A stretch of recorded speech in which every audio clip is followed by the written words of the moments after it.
So All right, Colion. this is a long time coming. Yeah, Like we talked about off camera, being kind of talking off and on for a little bit for about what since 2019. yeah, 2019, right? Yeah, We talked about it and was supposed to go to Shot Show and meet you guys in Shot Show, but unfortunately we couldn't make it. And yeah. then COVID happened, and then all these fiasco happened, and then a lot of things. And you're a busy man. I truly appreciate the opportunity, man. It's such an honor to meet you. You Oh know, well, the pleasure's all mine. Pleasure's definitely on mine.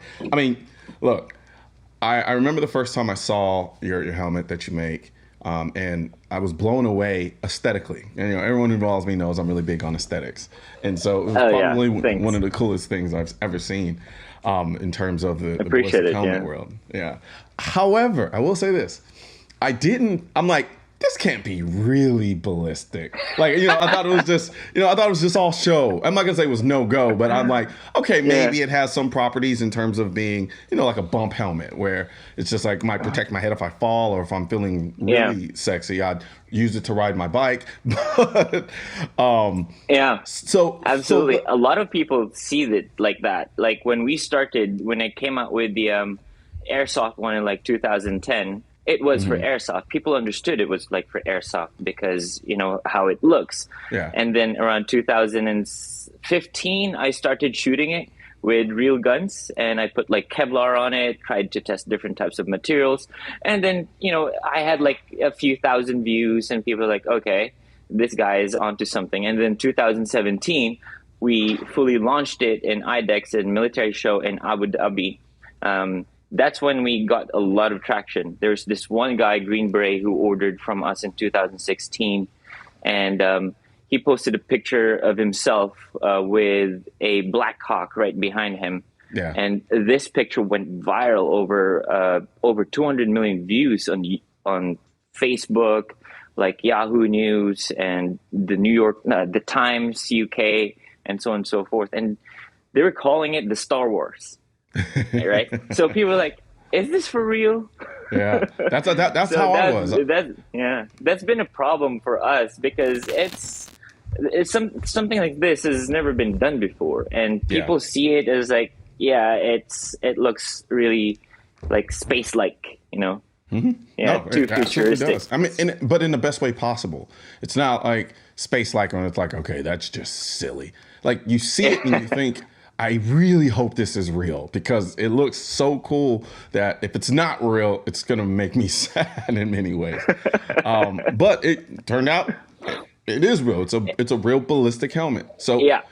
what calibers will this helmet stop? So right now, the helmets, right? So I have here a custom one with green panels. So this would stop up to level 3A threats. Level 3A threats meaning 44 Magnum. You have 357 SIG, 9 millimeter at 1,480 FPS on FMJ. That would be the max of it. So on level 3A, that would be the max for the pistol rounds Okay. realm. So you have like level 2A, which is just a 45 ACP, 9 mil on a handgun, and then going to level 2, which is 357 Magnum, and then the highest for 3A is 44 Magnum and 357 SIG. Now, NIJ certification hasn't really evolved much. The last time they updated it was in 1990, and the standards has been around since 1982, I believe, 1986. And they updated in 1990 because they understand that, pistol rounds have been, innovated and the speed of it and the projectile is getting stronger or, it has steel core or something like that. Yeah. So level 3A, that would be 1990, and they modified it. They call it the 0106.01 NIJ level 3A. So we're getting more specific. 357 SIG. So Okay. if you see a helmet that says level 3A modified, that is up to the highest standard, up to date from 1990. Okay. Gotcha. And then now, when we're talking about rifles, it's level 3.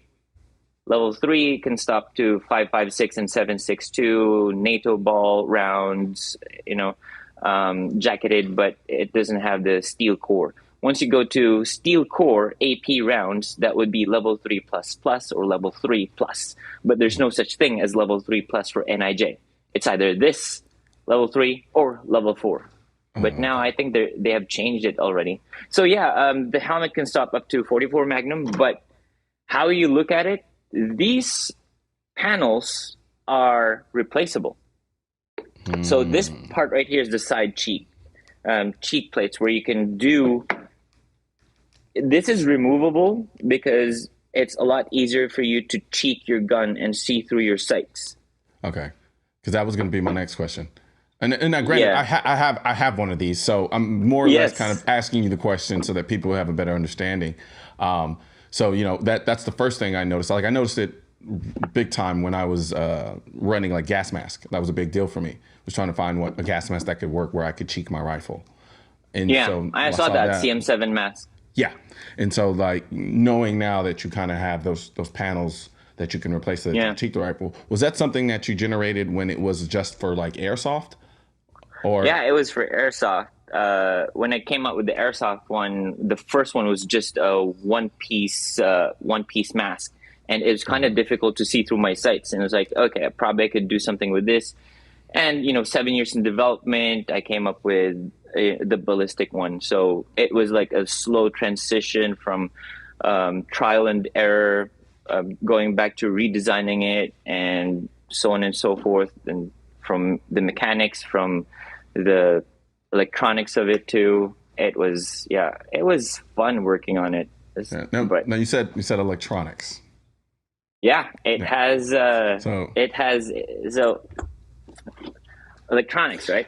Now inside the lens frame, right here, there is a microjet fan, and that does is it blows air onto the lens and defogs it. Gotcha. Okay. Yeah.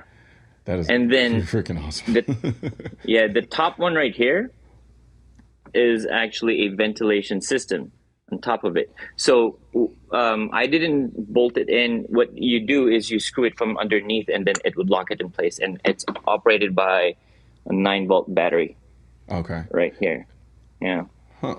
And what it does, so why we have ventilation system in the helmet, why we're able to do this type of equipment, was basically the biggest issue in the beginning when I was playing airsoft was that fogging, right? No matter what kind of glass you have, at the end of the day, after 30 minutes or an hour, it will start to create condensation or fogging, and it's really difficult to see through anything. Yeah. So what I did with the mask, especially because it's really clogged, there's no escape for it, I put a ventilation system. I put a microjet fan, so it defogs it. Now, and then I realized that it was also an advantage for setting up a night vision. Now, the reason, so you've seen one of these, probably you've worn one of these before. This is the revision battle skin, and it's now called Galvian, I think. The company renamed it Galvian. So you see here, it is very far from your eyes. Yeah. Right? That is to prevent fogging. So your moisture, the moisture from your face, doesn't collect onto the glass. Glass, okay. Now, the drawback to that is you cannot use night vision. What you have to do is you have to take this off. And then replace it with your night vision. So now you have a lot of exposed area where you can get injured, right? So I was thinking, that's not going to do well. I mean, your eyes is still exposed, or probably you're going to be wearing goggles, and still that thing will fog in like about an hour or two when you're especially in like this, stressful situation. And it's basically the fogging, and then the top of it, right? This one, you can see it's a whole ballistic slab of material. Yeah. Kevlar or PE, what have you. But humans create heat, right? And then it goes up. if your heat goes up, it gets trapped right here. Okay, so hence the venting on the top. Yeah, What hence is the that? venting on the top. Okay. Exactly. And in most situations, when you're heating up, you're only thinking about the discomfort. You're not really thinking about the situation. I mean, for me, example, I get easily uncomfortable with many things. If I'm uncomfortable with something, I would do something about it. Yeah. So with the helmet, yeah, Gotcha. that's what I did with the helmet. You know. So from a weight standpoint, what are we looking at in terms of weight? Like how heavy is the helmet? So weight, this one right here is about 2 kilograms, right? Now this 2 kilogram helmet right here only has that feature where it's going to protect you from level 3A threats, level 3A threats here, and shrapnels right here. And that's it. 2 kilograms, or I would say about 4 pounds. Yeah. This one right here is 5 pounds. Okay. 4 pounds versus 5 pounds. So 2.5 kilograms versus 2 kilograms. But when you look at it, it does a lot of other features. You can replace the panels, the ballistics of it. You can change the panels from level 3A. This one is a level 3A. We can change it to level 3 to stop 5.56 or 7.62. It's as simple as changing the panel. It's more like a plate carrier. You know? That's a good way to put it. That's a damn good way to put it's more like a plate carrier. You just, take this off and replace it with, a higher threat ballistics. Now, higher threat ballistics, we can do different types of materials, from ceramics, from titanium, from PE, and so on and so forth. It really depends on the demand and the tender or what the customer needs it for. But how we see it, there's a lot of argument about that level 3 helmet on the head. In what sense?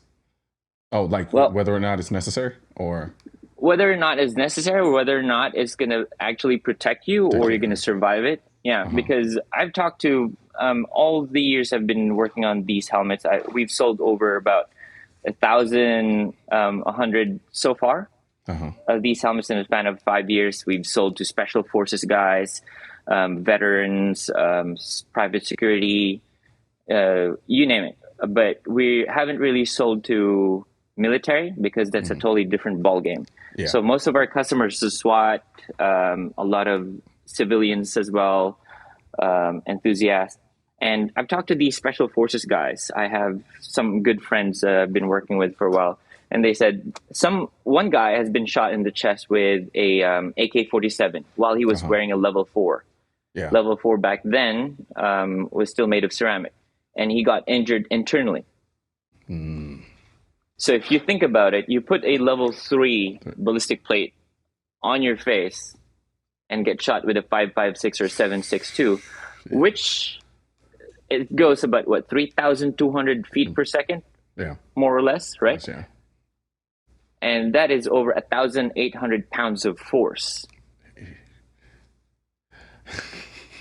So imagine, it does stop it. Yeah, we can definitely make it to level 3. Yeah. We can definitely make it to level 3, but you're talking about what kind of traumatic brain injury you're going to have after getting shot with a 7.62 by 39 on your head. Even if it stops it, just imagine, the power by just shooting that gun, and how the pain after a while from shooting it, and that projectile hitting on just one location of that helmet.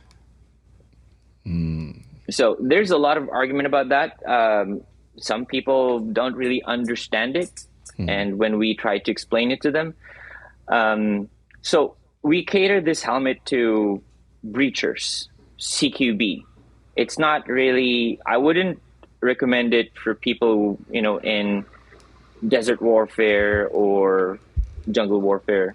I can see a lot of problems wearing this in the jungle, like humidity, heat, the weight distribution of it, or desert warfare probably might work, but then you're going to have to clean the sand off and so on and so forth. So yeah, it's a breaching helmet.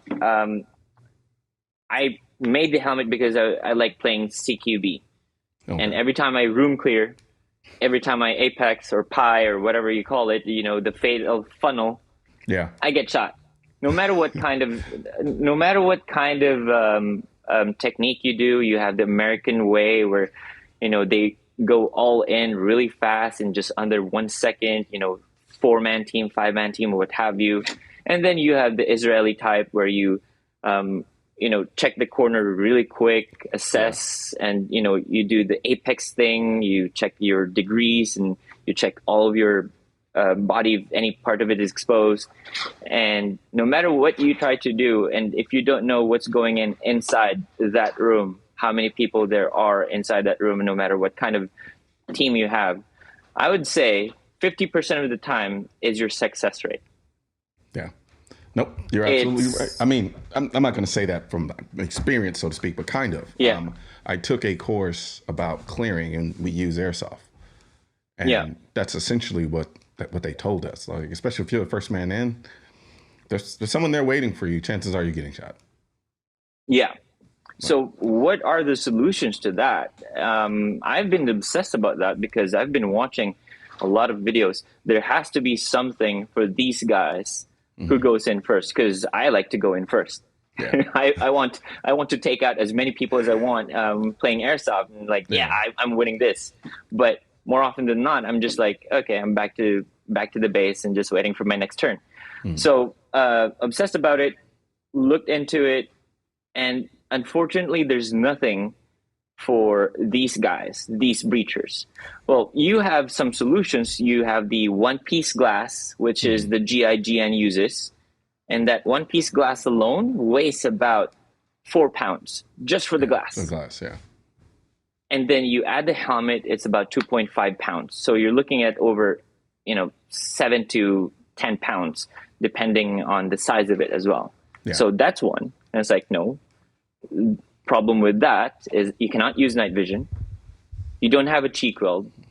It's freaking heavy, right? It doesn't have ventilation. And the weight distribution is like you're just balancing it from your head. It's like yeah, yeah, you're just balancing it and like, okay, if I lean over a little bit forward, my head, I try to look down, it feels like my helmet's going to fall off, right? So yeah. I'm going to try to balance it back up. And that was one problem of that. And then the other solution is pretty much this one right here. With this, again, no cheek weld, doesn't have protection in the face, and so on and so forth. And it's just uncomfortable, and you don't have the balance. So I created the helmet for breaching, which provides all of those that I just talked about, like all of those pain that you would have, can't cheek weld, can't apex, and at least this time, when you peek out from that corner or that wall or that apex, right? Yeah. There's a chance that you'd still get hit, but somehow you're gonna, you might survive it, get shot in the face, and you'd catch it. But the next guy, you'd be able to come in and take the guys out. Gotcha. Theoretically, Okay. So basically, yeah. So where do you see what plans do you have next for the helmet? Like as far as kind of like just innovating and going forward. Are you like are there any plans to like change the way it looks, improve certain pretty much functionality? I think this is as far as I can go for now. There are some other designs that I have, but technology and materials aren't there yet to be able to make that product at the moment for what's available to the public or companies, materials wise, manufacturing wise. This is as far as we can go. So what you have is the breacher version. The breacher version is more, how to say, more compact, more ergonomic. This one is what we call the CS version. This is the respirator version. Now, the respirator version is a little bit longer right here. So you can install like mirror safety taper. Okay. Yeah. We use the taper for this. And you can put like a hose underneath, or you can put the filter next to it. If you put the hose underneath, Uh-huh. you have pretty much 90% protection. That's crazy. And then you put the hose underneath, and then you have the PAPR, right? Yeah. The filter. Hold on. I'm actually gonna go grab mine real quick. Sure. So this is such a good looking. It's so good looking. Thanks, sir. But yeah, no, this thing is okay. So yeah, I'm starting to see some of the differences. Yeah, the difference right here, right? Yeah. Yours is not bulky in front. Okay. Yeah, this one is bulkier in front. Just basically, we extended it so we can use the Meteor Safety or AVEC taper for it. So I couldn't use it on this one. That one, no, okay. no. Okay. That's called the breacher version. So what you have there, so this is called, one piece. Yeah, that's a one piece. Now it also comes with the detachable cheek plates. Okay. That one also comes with detachable cheek plates. What you can do is simply remove that front piece and then attach. And then attach, the detachable cheek plates. I don't think I have a helmet right here, but pretty much you just unbolt that one, and then you grab the pieces and install it just the same way as you do this right here. You see this side piece? Yeah. That one right there. With the pick rail? Yeah, the Picatinny rail. There's some parts where you can just take this off, replace the parts. So yeah, that's pretty much the beauty of the helmet, is that we have two versions of it. We have the breacher version for guys who don't really need to use respirator, but the respirator isn't really like, CBRN.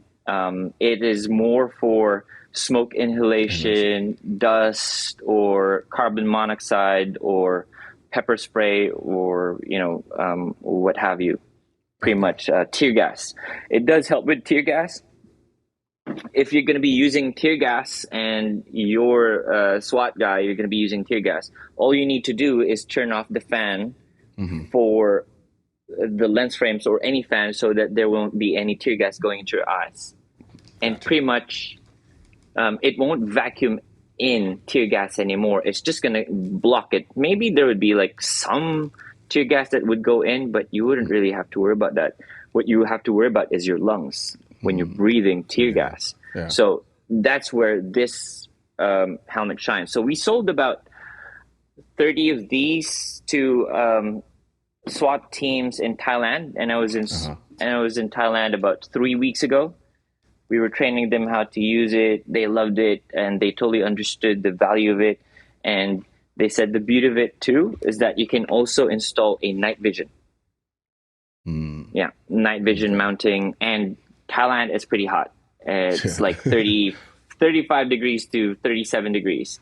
Ventilation system worked like a charm for them. The one piece traditional helmets for them, they said they'd rather not wear it because it's just so uncomfortable. Gotcha. And when they wear night vision on it, they have to balance it.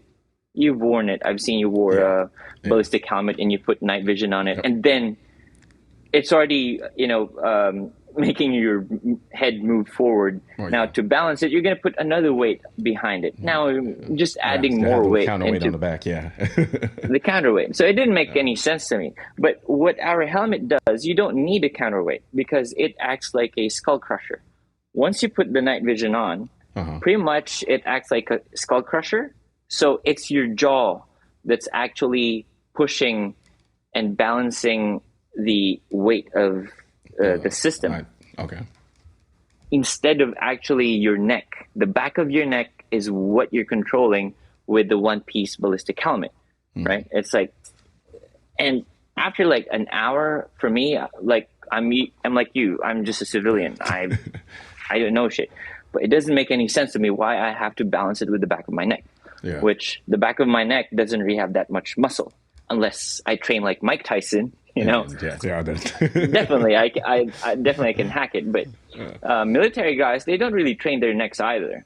And I've seen, I've heard stories where people get neck injuries, prolonged neck injuries. So my business partner, he is Dr. Richard Kaczynski, American-Japanese, based in Japan, 42 years old, went to Harvard, Kyoto University, MD, MA, PhD surgeon.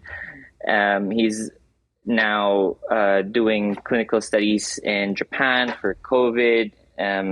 He's helped with Stanford and in tactical injuries or soldier injuries, and he's seen a lot of these injuries. And the most boggling thing for him was that how come these helmets haven't really changed much? It's not that the injury, protecting from bullets, it's the after effects of it, the prolonged effects of wearing these helmets for extended periods of time. Yeah.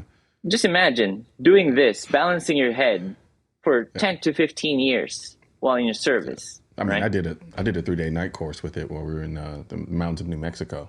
And just in that short period of time, I started noticing some neck fatigue on my end there.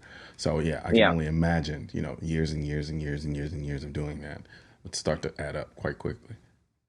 Yeah. So he was talking about that, and we have videos of him. I think I sent you a video on the PowerPoint presentation. It's there. He talks about the neck injuries, the prolonged neck injuries. Another thing was the traumatic brain injury, the TBI. So the one-piece ballistic helmet right here, this right here, I would compare the ballistics protection of this like a World War II Sherman tank. This looks like a World War II Sherman tank to me, where a World War II Sherman tank is just a one-piece slab of steel, right? This one is a one-piece slab of aramid fabric. What I'm trying to say is that when a bullet hits this one, the energy is distributed all the way to the helmet. It's just going to receive it. And the back face deformation, or the cavity that the projectile makes, is just severe. It goes all the way up to 44 millimeters. So it's either going to stop it. How it's going to stop it, it's going to try to receive all of that energy, all of this material, it's like, a bed sheet when you put something on it. Yeah. It's just going to try to grab all of that. Yeah. And then creates a big cavity right here. So this is a Sherman tank right here. This one is like your your new tanks, like the Abram tanks. Abram tanks, they have a chassis, right? They have a cockpit. And then they have the armor in separate pieces. So what happens is when this hits, it would only break this part right here. And then the kinetic energy, it's either going to dislodge it or break it away, or there's a cushioning between. So right between that, there's a 1.5 millimeter rubber foam. Rubber foam sheet. So it acts like a suspension. So to explain it a little bit more simpler, you play billiards, pool? Yep. Right? So when you place the balls in a triangle and everything is intact, once you hit or break that triangle, right, it's going to scatter around. Yeah.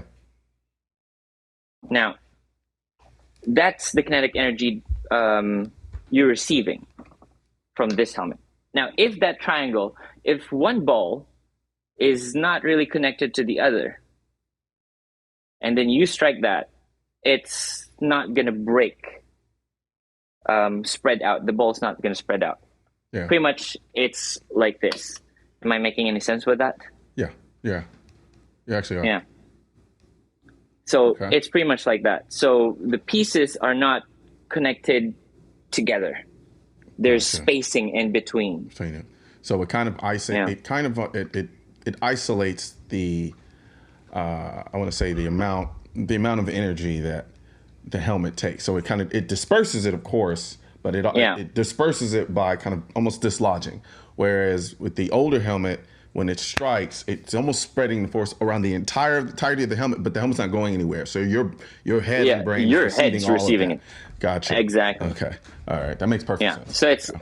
So it's like if you have space in between and you hit this, it's gonna stop like that. And move a little. But if it's like this and then something hits here, this is gonna move. So it doesn't. It's I almost don't like really know. it's Yeah. almost like I guess the wings on a plane, where Yeah. you know they're designed to have flex, you know, so Yeah. that you know like in turbulence. So instead of just breaking off because they're too sturdy, you know, they're designed Yeah. to kind of go with it to kind of alleviate some of that. I don't know if the right word is pressure, but some of the forces that come with the wind that comes with Exactly. turbulence. And so the Yes. helmet does the same thing, I'm assuming, whereas it'll take the force initially, but then instead Yeah. of transferring all the rest of the energy into your brain or to your head, it disperses it by almost dislodging itself and just saying, all right, Exactly. this one's done. Hope you don't get hit Yeah. here again because that'll suck. But if you get hit here again, then that will kind of dissipate too as well. So yeah, no, I Yeah. totally get it. It makes perfect sense. I'm doing a terrible job explaining it, but I get exactly what you're saying. Yeah. Same thing as like F1 cars, right? They have a crumple zone. I think that's the Yeah. best way to describe it. They have a crumple zone. F1 cars, when these things crashes, everything just breaks apart. Breaks into part, yeah. But the cockpit, it's like you have foam cushioning around you. So pretty much that's what our helmet provides. And what people don't understand is that the TBI, traumatic brain injury, from the one-piece helmet is so severe that if you try to look in YouTube, look for big companies showing the back face deformation of their helmets, they will not show videos of the back face signature. So NIJ standards, how you test these helmets to get a certification, or you would say it's passed, is that they would put it in a steel frame, right? And then this steel frame has a mannequin head made of aluminum, right? And this thing is sturdy as hell. Yeah. It's absolutely sturdy. Now, you put the helmet on top of it while there's a clay on it. You put that thing, and then they would shoot that helmet. And when they take it off, they're going to see the deformation on the clay. And they measure that. Yeah. They measure the back face signature. So NIJ's allowable back face signature to pass a test is 24.5 millimeters. So that's about like an inch, I think, about an inch thick. And that's your head. We're 24 talking about that's what happens. Yeah. Yeah, that's going into your head. Yeah. Okay. So, which is funny is that this foam from this is also an inch thick. So yeah, probably the back face deformation, this one is a little less than, 24.5. But because of that foam, you're having to wobble it every time. It's uncomfortable. Anyway, the back face signature of our helmet on a 44 Magnum, which we show on YouTube, is 11.59 millimeters, half of what is on NIJ standard. Yeah. NIJ standard to pass is 24.5. Ours on a 44 mag is 11.59. And from your helmet, have you seen the cushioning on your helmet? It's about this thin. This thick, yeah. Right? It's this thin. This one is freaking thick. Yeah. Looks like a And Mexican that hat. is, yeah, something like that. And it just looks so uncomfortable. I mean, this is a little old now. This is about 5 years old, and there's been a lot of different types of helmet cushioning. They have like 3D type of printed cushioning now, and they have the D30 and so on and so forth. But my point is, these helmets, they don't show back face deformation, NIJ back face deformation on YouTube. And there's this funny picture trending recently that I saw. You know the company Hardhead Veterans? Yes. Yeah, Hardhead Veterans, they sell Chinese helmets.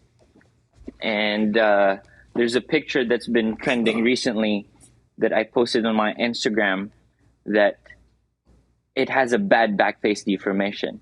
And they were saying, don't buy Hardhead Veterans helmet because these are made in China and it has bad back face deformation. And then I posted a picture with other same type of ballistic helmets, like not gonna drop names for companies, but so I showed like military issued helmets that also has the same back face deformation. And I just said, look, it's pretty much the same thing. No matter what country is making it, it's still the same result. Countries like China or Korea or what have you, or Thailand, they make the same ballistic helmets, one-piece ballistic helmets, exactly the same manufacturing process that's over 100 years old, right? And they just press the material like a cookie cutter. They take out the material, they cut the sides of it, paint it, voila, you have a ballistic helmet. They use the same material as everybody else, KM2, Kevlar, or you have Dyneema, or you have Teijin. And these companies are famous companies. Like Teijin is a famous Japanese company, and they have really good material. And I understand that hardhead veterans, their material is actually Teijin. Okay. So the American-made ones, or whatever country it's made from, they're all the same material, aramid fabric or PE. It's just different manufacturing. So backface deformation is going to be the same. And people can actually cheat on it. They would say it was shot with a 9mm, but nobody knows. Maybe it was shot like a 500 Magnum to make it look. There's no video of it. I see what There's you're saying. no Yeah, proof. there's no video. It's just the after. It's the after effect of what happened to the helmet. We don't know exactly what did it beyond what they Exactly. tell us. Okay. Yeah. So I just posted a picture of it and saying, all of these one-piece ballistic helmets have bad backface deformation. And what they cater to, they say, it is to protect you from bullets. It is to protect you from shrapnels.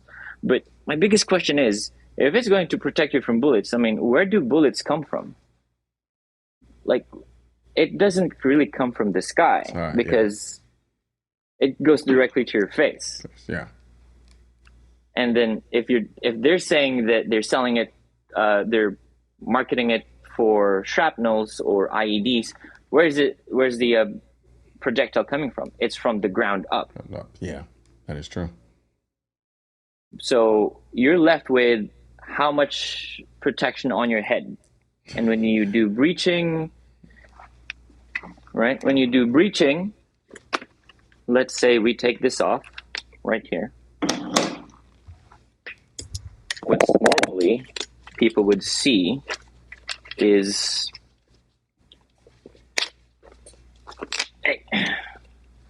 also kind of difficult to take it off. This is what normally people would see. Yeah. Now this is the low cut. Now they have the high cut. Yeah. The high cut because the earmuffs, the peltors. Yeah. And okay, let's say it's a high cut, and then now you have ballistic protection only to the head, and you have if you shoot this part right here about an inch lower, this will not protect you. What happens is that the bullet would hit this and it would slide in. So which leaves you with 20% protection. Yeah. Right? So that's crazy. I had this funny conversation when I was presenting in Middle East. It's like, what do you guys do when you're breaching? I mean, how about your face? One guy I don't know, he was being flippant about it. He said, we do this and go breaching.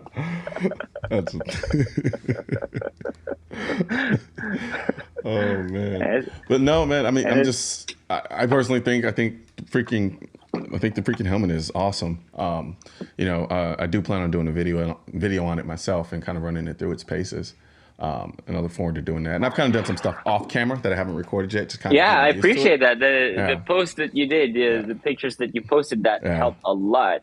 A lot. It's like, I woke up one morning. It's like, why do I have like 100 messages today? It's like trying to look at Instagram. So for people who are interested in kind of getting more information, and if they just want to go ahead and buy it too as well, where would they go? They can just email us directly on our website. The problem with our website is that it's really simple. We just have information. You just send us a message. We don't have pricing. We don't say it's for civilians because we have several distributors, dozens of distributors around the world. Gotcha. We've been marketing it for quite a while, since 2017. We have distributors in many countries like UAE. We have Thailand, Malaysia, Indonesia. We have France, and so on and so forth. Now, these companies, because it's more like a B2B business, they don't want the supplier to post prices. Gotcha. Yeah. Okay. Prices, or we cannot even say that we're available to civilians. Okay. Because they're selling it to military or special forces. But that's one of the biggest challenges that we have, is that it is available to civilians, especially in the US.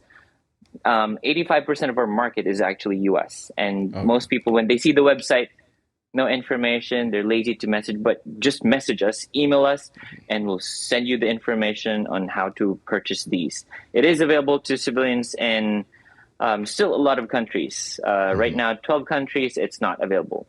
Gotcha. Like Thailand, Malaysia, Indonesia, we have Peru, Kuwait, France, Germany, and Spain, unfortunately. Gotcha. Okay. US I don't think we'll ever, lock down a distributorship in the US. Okay. Which is quite challenging. US, not sure if I should say this here. We'll talk about it later. Okay. All right. Well, no. Some confidential information. Fair enough. Well, I mean, appreciate you taking the time to kind of running. I'm sorry. Thanks for taking the time to kind of running us through the helmet. There's a lot of interest, and at least from the people that I know personally that have seen it. And so I think this video will do well in kind of letting them know exactly where they might want to pick one up or acquire one. We talk a lot about empowerment in this country, except for when it comes to the Second Amendment. However, I can't think of anything more empowering than having the most effective tool to protect you and your family. So help me spread this message by liking and sharing this video with everyone you know. And don't forget to subscribe and leave a comment, because the Second Amendment, when it said militia, it wasn't talking about the government. It was talking about you. Also, if you want to know where to find the I'm the Militia shirt and merchandise, click the I'm the Militia link in the description section of this video. And don't forget to subscribe to the channel. And most importantly, make sure you hit that bell symbol.